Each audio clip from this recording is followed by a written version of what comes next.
Hi everyone. आंबे तर आणले होते घरी पेटीभर, पण आता त्या आंब्यांचं करायचं काय असा प्रश्न पडलेला. मग म्हटलं की मस्तानी हा प्रकार तर सगळ्यांनाच आवडतो, एस्पेशली पुणेकरांची स्पेशालिटी आहे किंवा पुण्याची स्पेशालिटी आहे. आणि त्यात मँगो मस्तानी म्हटल्यावर कोणाला नाही खाऊ वाटणार. जर मी तुम्हाला सोपी पद्धत सांगितली घरी बनवायची, बिना तामझाम जास्त काही करता, तर तुम्ही नक्कीच बनवून बघा. चला तर मग सांगते कशी बनवायची. त्याच्यासाठी पहिले तर मी आंबे घेतलेत. आम्ही 2 जणांसाठी बनवत होतो 2 ग्लास, सो मी 3 आंबे घेतलेत मीडियम साईजचे, ज्याला मी बर्फाच्या पाण्यामध्ये अर्धा तास भिजत ठेवलं होतं.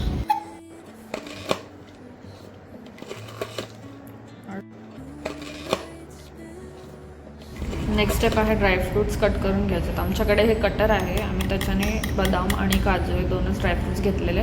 तुम्ही पिस्ता पण घेऊ शकतात, केशर पण ते मला आवडत नाही, सो मी नव्हतं घेतलं. नेक्स्ट आपण आता जे आंब्याचा गर घ्यायचा आहे, त्याच्यामध्ये ना मी 0 आईस्क्रीम घेतलेलं, ज्याच्यामध्ये शुगर कंटेंट नसतो, आणि दूध घेतलं आहे जेवढं सफिशियंट तेवढं, आणि साय, मेन म्हणजे साय घेतल्यामुळे त्याला एक क्रीमी टेक्स्चर आलेलं. सो असं करून आम्ही एकदम थिक असं पल्पी शेक टाईप, म्हणजे मँगो शेक बनवलं बेसिकली.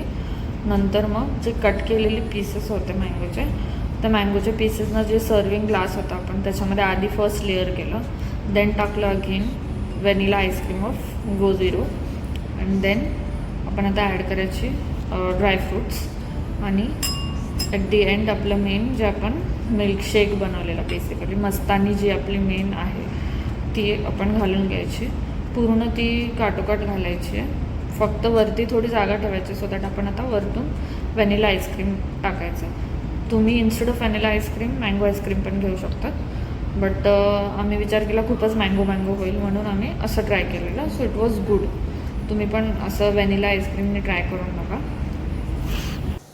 देन घालायची आपल्याला टूटी फ्रुटी. आता मस्तानी म्हटलं की टूटी फ्रुटी आलीच, पण काही जण आवडत नाही त्याची टेस्ट, सो स्किप करू शकतात तुम्ही ते. आणि वरतून पुन्हा घालायच्यात आपले राहिलेले मँगोचे पीसेस, आणि लास्टला टाकायचं मस्तपैकी ड्रायफ्रूट्स, आणि आपलं कंप्लीट करायचं आहे प्रेझेंटेशन ऑफ मस्तानी. सो हे खाताना पण इतकं छान लागतात सगळ्या गोष्टी, जेव्हा मस्त बदाम वगैरे अशा तोंडामध्ये येतात तर ते खूप छान टेस्ट येते त्याची. सो आम्ही नंतर खूप मस्त एन्जॉय.